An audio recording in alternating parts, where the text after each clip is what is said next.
mi nombre es Rocío Anguita, soy profesora de la Facultad de Educación y Trabajo Social en el Departamento de Pedagogía y miembro de la Cátedra de Estudios de Género de la UBA, y voy a presentar una visión general de qué supone el feminismo, qué supone los estudios de género y un poco cómo funciona todo ese sistema social que hemos denominado sistema sexo-género y cómo funciona socialmente.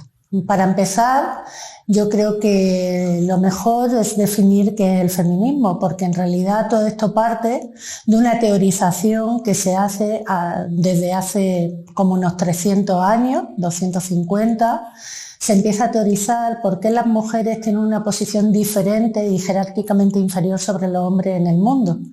Esto empieza a teorizarse en Occidente y sobre todo a partir de la Revolución Francesa, y a partir de ahí el feminismo va construyendo diferentes teorías sociales, no solo una. El feminismo tiene muchas teorías, construye muchas teorías sociales que explican por qué las mujeres tenemos una situación estructural inferior a los hombres en cualquier sociedad que conozcamos.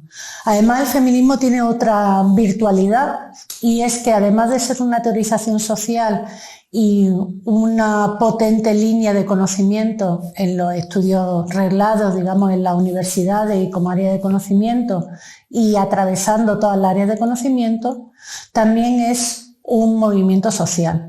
Eso significa que tenemos una parte del feminismo que es un movimiento social, que hace activismo de calle, que hace luchas, que propone luchas concretas para conseguir logros concretos, y eso retroalimenta también la teorización, y la teorización a la vez se retroalimenta de las luchas sociales y de las reivindicaciones sociales. Yo creo que la gran potencia que tiene el feminismo es esta, es que no solo es una teoría social construida en las universidades o en las áreas de conocimiento, sino que realmente es un movimiento social que siempre tiene una pata, digamos, en la calle, en la reivindicación, y una pata en la academia y en la teorización de por qué las mujeres estamos en esa posición. A partir de ahí, el feminismo ha construido una teorización que es bastante potente y que se llama el sistema sexo-género, y que nos permite entender un poco mejor por qué las mujeres estamos en esta posición. ¿En qué consiste ese sistema sexo-género? Pues fundamentalmente este sistema lo que distingue es entre lo que es el sexo biológico, el sexo con el que uno nace biológicamente y que tiene que ver con las características físicas, con las características biológicas, y que tiene que ver también con la genitalidad. Hasta ahora entendíamos que había dos sexos, el masculino y el femenino, pero también nos estamos empezando a dar cuenta que hay personas cuyos órganos genitales no están definidos o que pueden ser intersexuales. Pero básicamente es una cuestión biológica, digamos.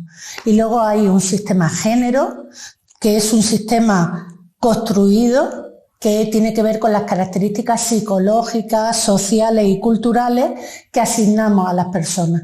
Y estas características están asignadas por ser hombre o por ser mujer. Y a partir de esta teorización podemos ver que hay un montón de elementos de cómo construimos ser hombre o ser mujer en diferentes sociedades. Yo me voy a referir sobre todo a las sociedades occidentales contemporáneas, pero en otras sociedades de otras partes del mundo también se está construyendo este sistema, aunque con claves culturales a veces un poco diferentes. Finalmente, el sistema funciona porque lo que hace es jerarquizar a las mujeres y ponerlas en un plano inferior al de los hombres. Pero es verdad que culturalmente tiene algunas diferencias. Por eso quiero aclarar que me voy a referir siempre a las sociedades occidentales, ¿no? En este sistema sexo-género hay una serie de elementos que están funcionando, como decía antes, que nos enseñan cómo ser hombre y cómo ser mujer en la sociedad en la que nos toca vivir.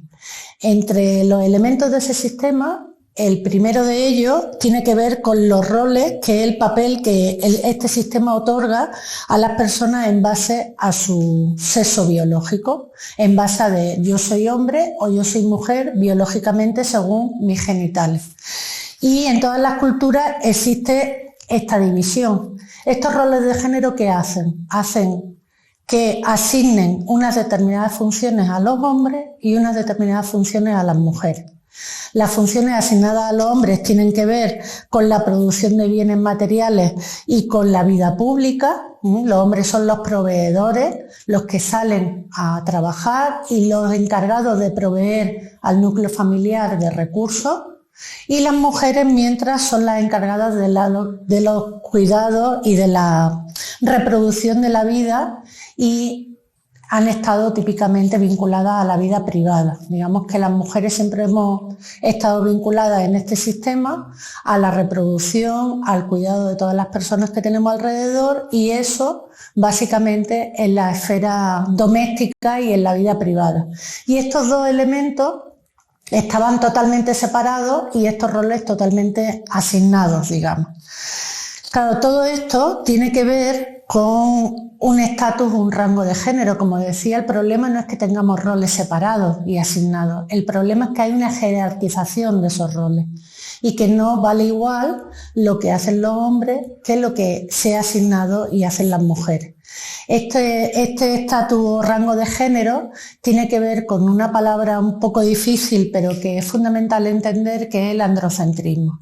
El androcentrismo es el que nos explica el que en todas las culturas lo masculino, lo de los hombres, está en el centro de todo lo que se puede hacer con la vida. Pero además lo masculino no en general, no todos los hombres están en ese centro. Los que están puestos en ese centro son los hombres de mediana edad, occidentales, blancos, católicos y heterosexuales. Todas las personas que no encajen ahí, digamos que somos periféricas al centro de la construcción social.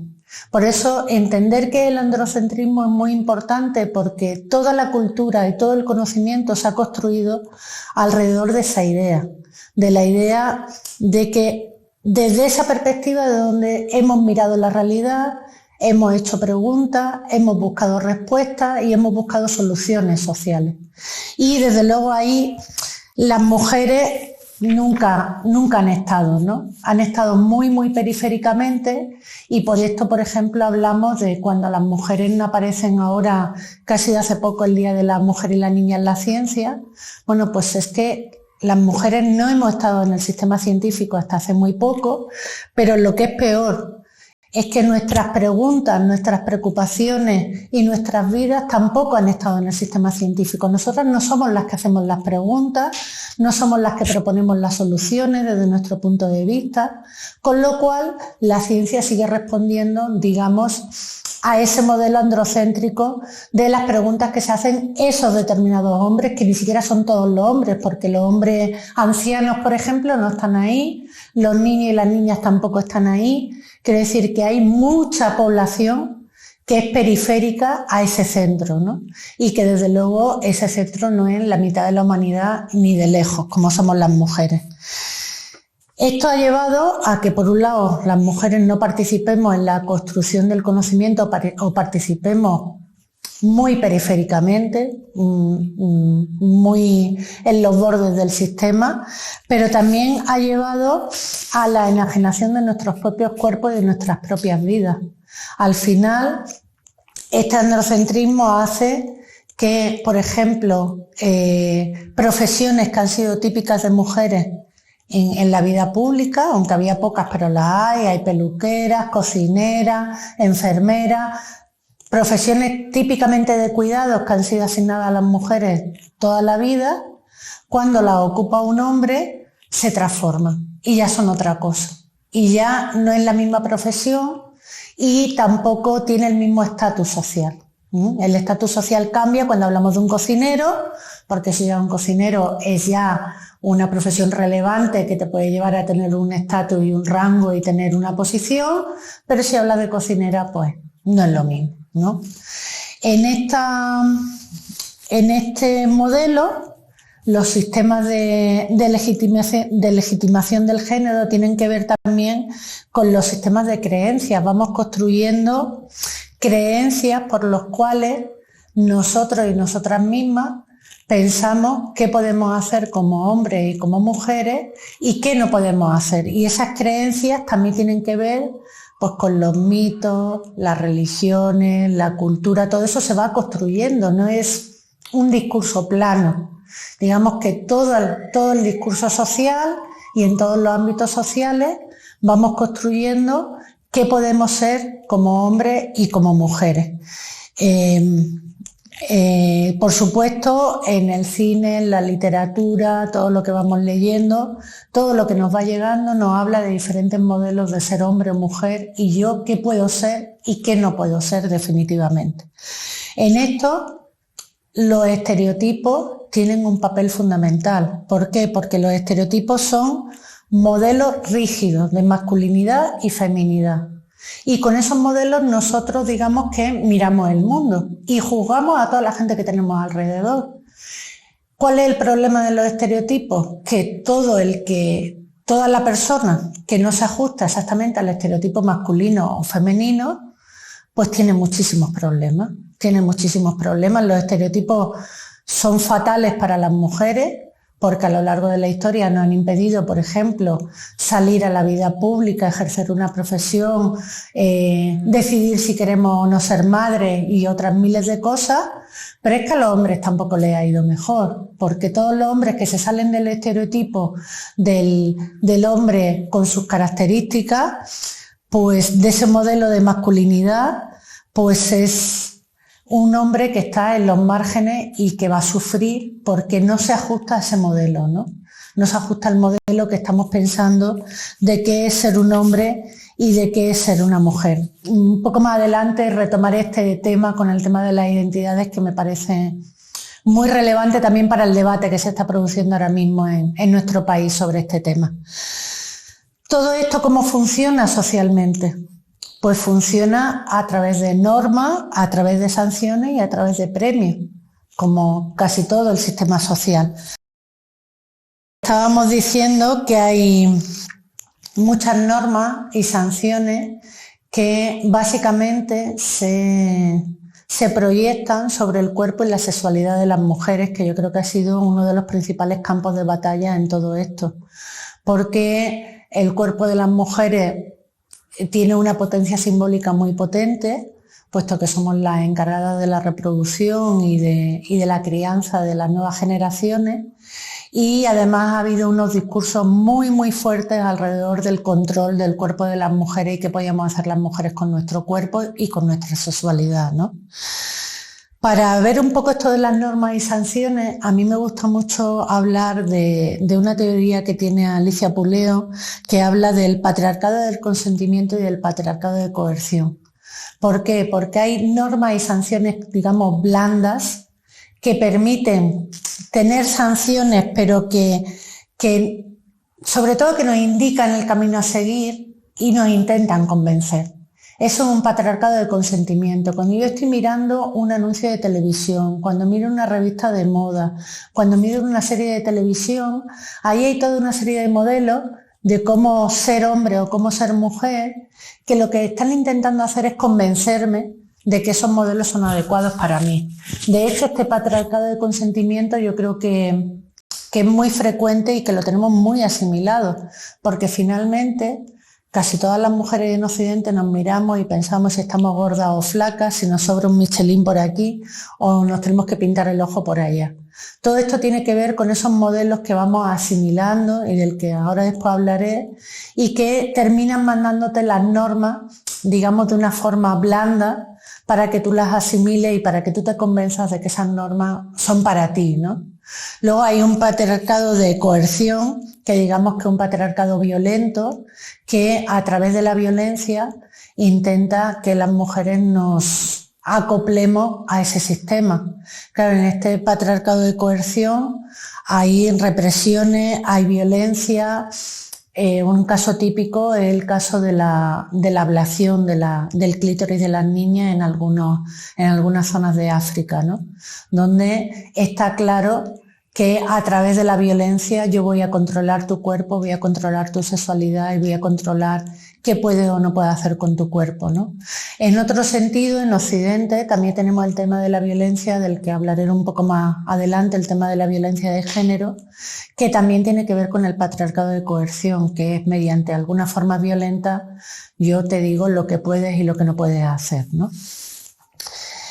Sobre el tema de la construcción y de la identidad de género, que yo creo que es un tema que ahora tenemos que abordar y que tenemos que abordar con un poco de seriedad, lo primero es decir que nacemos biológicamente sexuados y eso nos hace que nos asignen un género al nacer según nuestros genitales, como decía antes, pero a lo largo de nuestra vida nosotros vamos desarrollando e interiorizando nuestra identidad y vamos aprendiendo, como decía antes, qué nos está permitido, qué no, y cuáles son las expectativas que ponen sobre nosotros, si somos hombres o si somos mujeres, y a dónde podemos llegar siendo hombre o siendo mujer, ¿no?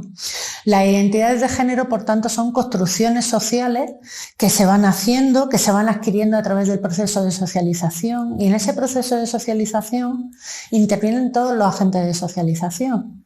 Interviene la familia, que no es una estructura democrática, la familia nunca ha sido una estructura democrática, y la familia enseña a cómo ser hombre, cómo ser mujer, cómo me relaciono yo con los hombres y las mujeres que tengo alrededor, cómo establecer relaciones de convivencia entre hombres y mujeres, pero además me va mandando mensajes altos y claros, aunque de forma totalmente implícita, de hasta dónde puedo yo llegar y no como hombre o como mujer.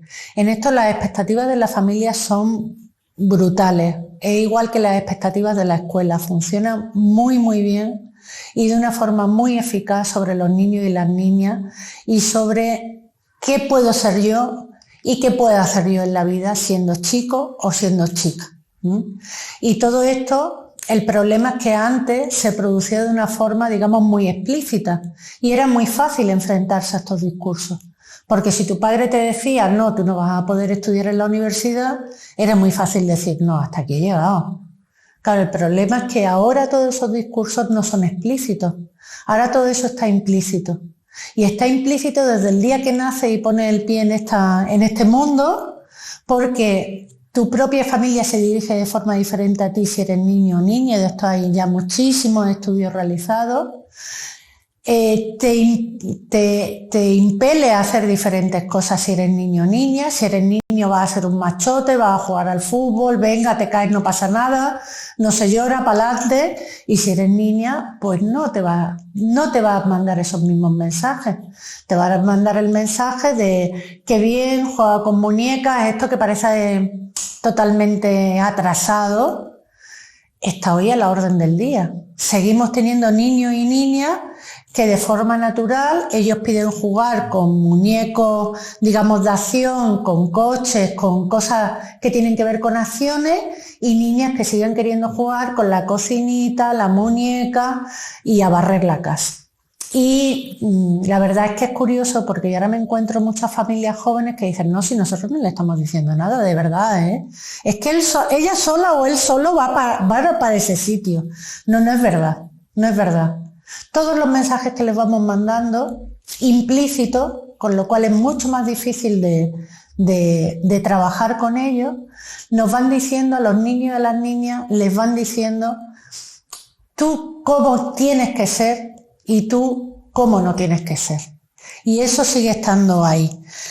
En la identidad masculina seguimos fomentando los rasgos instrumentales, los rasgos que tienen que ver con la tenacidad, la agresividad, el espíritu competitivo, la confianza en sí mismo, la originalidad.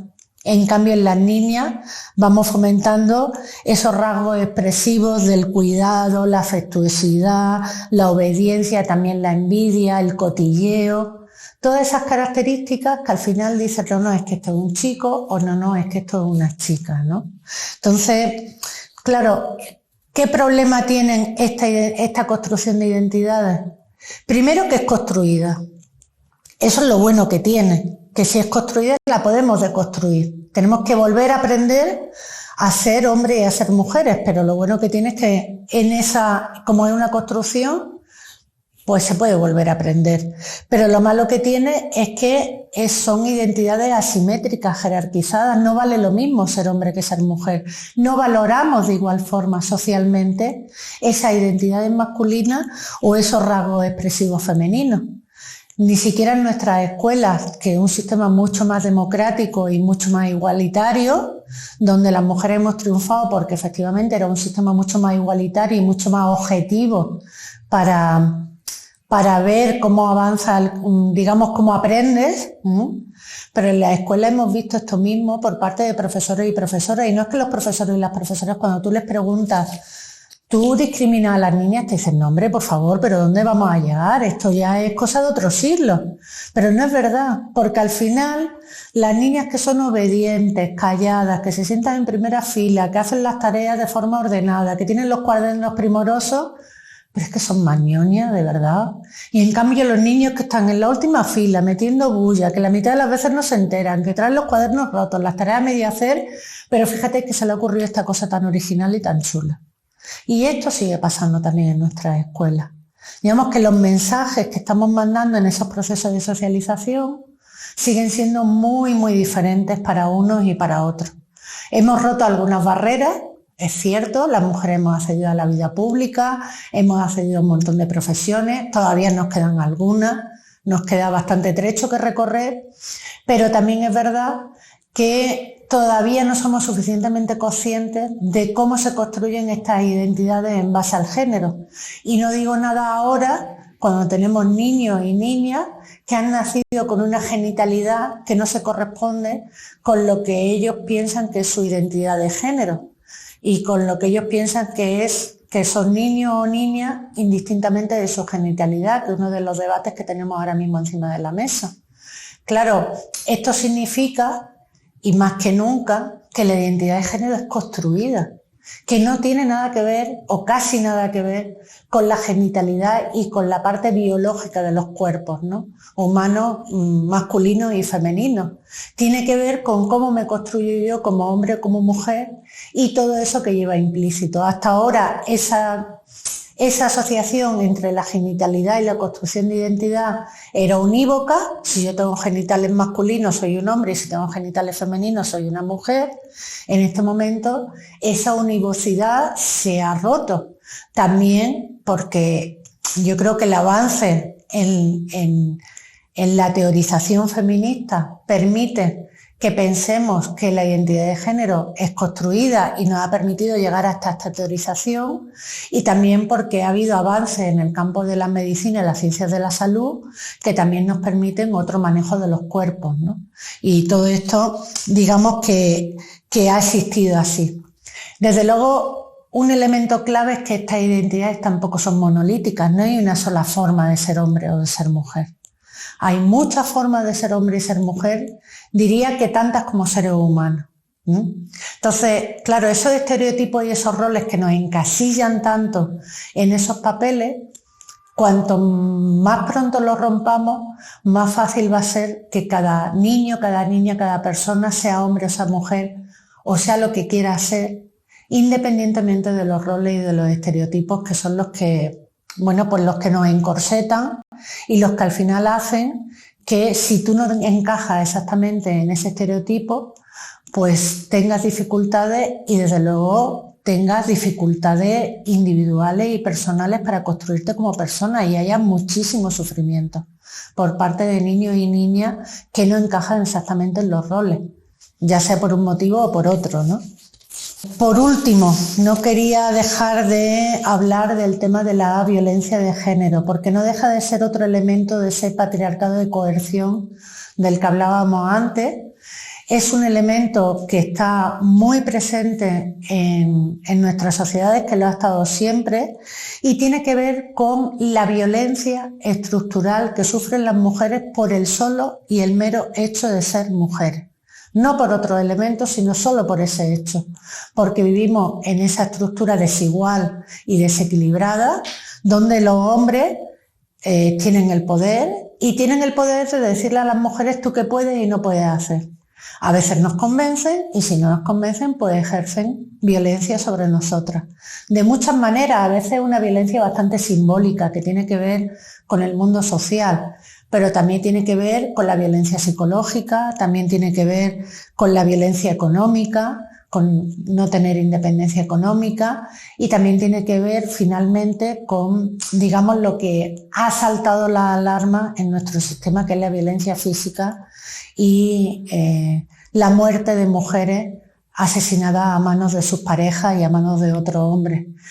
Yo creo que en España se dio un gran paso con la ley de violencia de género, porque puso encima de la mesa un hecho que estaba sucediendo pero que no estaba en la agenda pública, que no era un problema para la sociedad española, pero en estos momentos que ya nos hemos dado cuenta cómo funciona esa violencia y que es estructural, tenemos que pensar que no solo se ejerce violencia por las parejas o las exparejas, sino que ese sistema estructural de dominación de los hombres sobre las mujeres se ejerce en cualquier momento y de cualquier forma.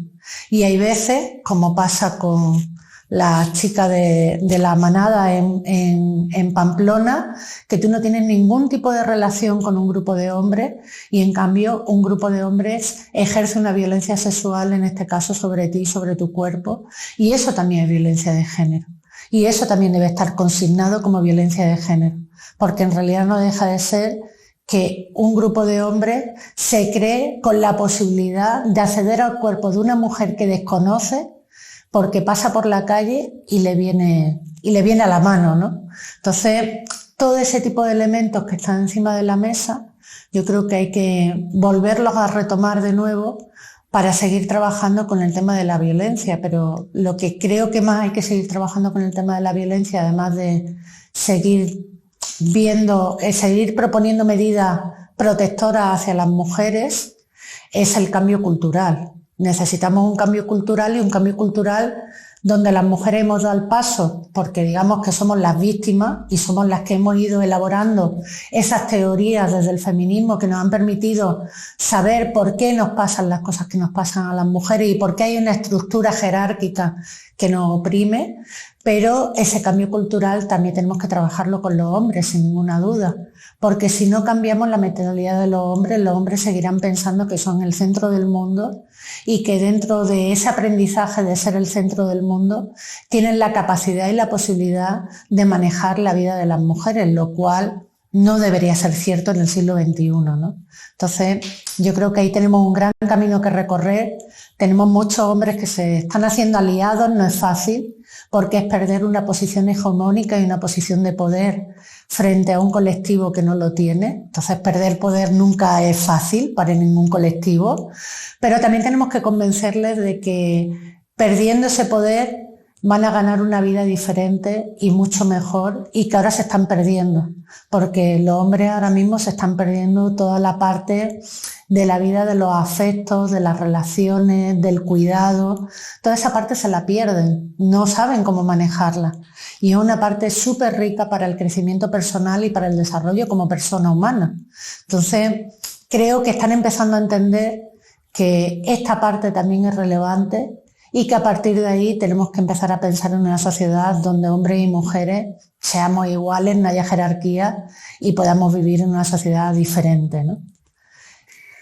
Bueno, con toda esta propuesta sobre qué han dicho o qué es el feminismo y qué es el género, la finalidad última debería ser pensar un poco sobre nuestra propia vida, sobre qué hacemos con ella y pensar un poco en esta clave de yo cómo me he construido como hombre o como mujer y eso en qué sentido implica tener una jerarquía o estar en una posición de poder frente a un chico o a una chica. Yo creo que es un elemento de reflexión que os lanzo para que podáis pensar en él de una forma más tranquila, sobre todo pensando en vuestra vida cotidiana, en vuestros deseos y en vuestra proyección como chico, como chica y a dónde os queréis llegar.